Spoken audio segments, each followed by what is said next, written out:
GHMC ఆధ్వర్యంలో 150 బృందాలను కూడా ఏర్పాటు చేయడం జరిగింది.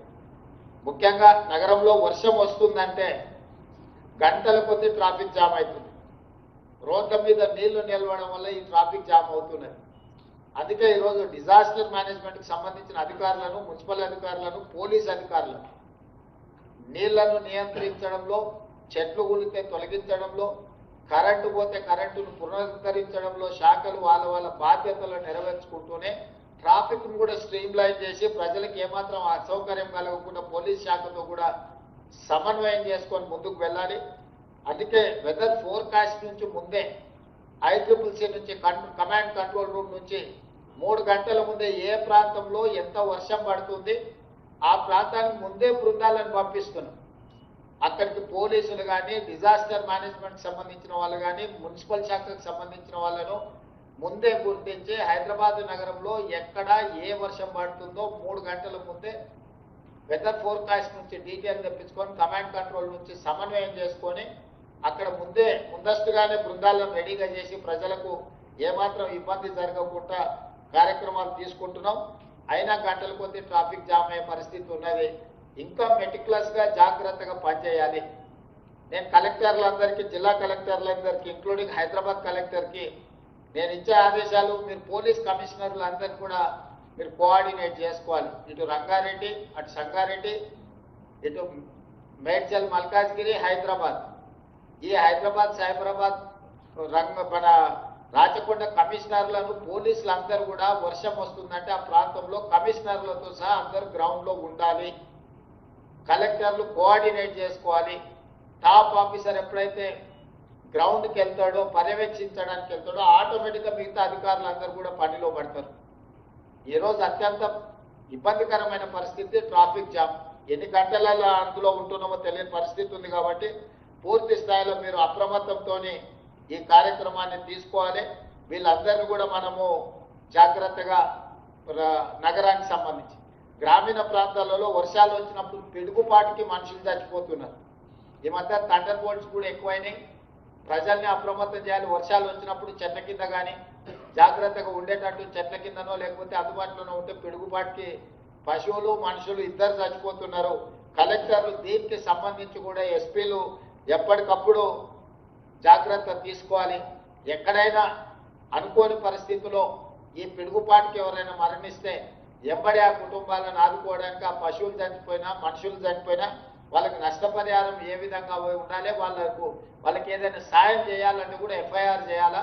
ఎంబడెంబడే ఆ FIRలు చేయించి అక్కడ స్థానికంగా ఉండే MROలను, మిగతా అధికారులను కూడా అప్రమత్తం చేసి వాళ్ళను మనము జాగ్రత్తగా హ్యాండిల్ చేయలేదని అనుకోని పరిస్థితి వస్తే కలెక్టర్లు వీటి మీద ప్రత్యేకమైన దృష్టి పెట్టాలి. అదేవిధంగా వర్షాలు వచ్చినప్పుడే వర్షాలతో పాటు సీజనల్ డిసీజెస్, అంటు రోగాలు, ముఖ్యంగా అటవీ ప్రాంతంలో ఆదిలాబాదు, ఖమ్మం, భద్రాచలం, ITDA ప్రాంతాలలో ఉండే గిరిజనులు ప్రధానంగా ఈ అంటువ్యాధులకు బారిన పడుతున్నారు. వాళ్ళకు రవాణా సౌకర్యాలు లేకపోవడం, రవాణా సౌకర్యాలు ఉన్న వైద్య సహకారం సరిగ్గా అందకపోవడం వల్ల ఈరోజు దీనికి సంబంధించి కూడా చాలా సమస్యలు వస్తున్నాయి. వర్షాలు వచ్చినప్పుడు డెంగ్యూ కానీ, చికెన్ గున్యా కానీ, మలేరియా కానీ ఇవన్నీ దోమల వల్ల కలిగే అనారోగ్యాలు. ఇవన్నీ కూడా ఎక్కడైతే నీళ్లు మల్లబడతాయో, ఎక్కడైతే మడుగులాగా నీళ్ళు ఏర్పడతాయో అక్కడ ఈ దోమలు ఎక్కువ పెరగడానికి అవకాశం ఉంది. ఎంబడే వాటి మీద కిరోసిన్ చల్లడం కానీ, లేకపోతే దోమల మందు కొట్టడం కానీ వీటన్నిటికీ సంబంధించి కూడా ముందస్తు జాగ్రత్తలు తీసుకోవాలి. ఎక్కడికక్కడ డ్రైనేజీ క్లీన్ చేయడం కానీ, మోరీలను క్లీన్ చేయడం కానీ, అవసరమైతే దానికి అవసరమైన మందులు చల్లడం కానీ చేయడం కానీ ఇమ్మీడియట్గా దీనికి సంబంధించి తీసుకోవాలి. అదేవిధంగా PHC సెంటర్లలో, జిల్లా ఆసుపత్రుల, ఏరియా హాస్పిటల్స్లో కానీ, డిస్ట్రిక్ట్ హాస్పిటల్స్లో కానీ డాక్టర్లు అందరూ కూడా విధులలో ఉండేటట్టు చూడాలి.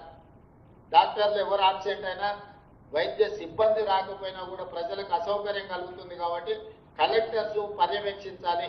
ప్రభుత్వ ఆసుపత్రుల్లో పనిచేస్తున్న డాక్టర్లను అప్రమత్తం చేయాలి. వాళ్ళందరూ కూడా విధులకు హాజరయ్యేటట్టు చూడాలి. అదేవిధంగా వాళ్ళకు మందులు అందుబాటులో కూడా ఉండేటట్టుగా చర్యలు తీసుకోవాలి. ఈ వైరల్ ఫీవర్స్ కూడా వచ్చే అవకాశం ఉంటుంది. దీనికి సంబంధించి కూడా మనం తీసుకోవాలి. అదే పశువులకు సంబంధించిన విషయాల్లో కూడా అప్రమత్తంగా ఉండుకుంటూ వాటిని కూడా మనము ఎక్కడికక్కడ వాటి పశువులకు కూడా ఇబ్బంది రాకుండా అక్కడ కింది స్థాయిలో ఉండే వెటర్నరీ డిపార్ట్మెంట్స్ కూడా అప్రమత్తం చేసి దానికి సంబంధించిన చర్యలు కూడా తీసుకోవాలి. వెటర్నరీ డాక్టర్లు అందరినీ కూడా మనం పూర్తిగా అందుబాటులోకి ఉండాలి. మీరు ఎప్పటికప్పుడు కలెక్టర్లకు నా సూచన ఒకటే, మీరు సడన్ ఇన్స్పెక్షన్లు చేయవలసిందే. ప్రైమరీ హెల్త్ సెంటర్స్ కానీ, ఏరియా హెల్త్ సెంటర్స్ కానీ, డిస్ట్రిక్ట్ హాస్పిటల్స్ కానీ మీరు కలెక్టర్లు విధిగా మీరు పర్యవేక్షించాలి. మీరు సడన్ ఇన్స్పెక్షన్స్ చేయాల్సిందే. వెటర్నరీకి సంబంధించిన దాంట్లో కూడా మీరు ప్రత్యేకంగా దృష్టి పెట్టాలి. మీకు ఏఎల్సీలు, అడిషనల్ కలెక్టర్స్, లోకల్ బాడీస్ కూడా ఉన్నారు. వాళ్ళందరూ కూడా ఫీల్డ్ మీదకి వెళ్ళాలి.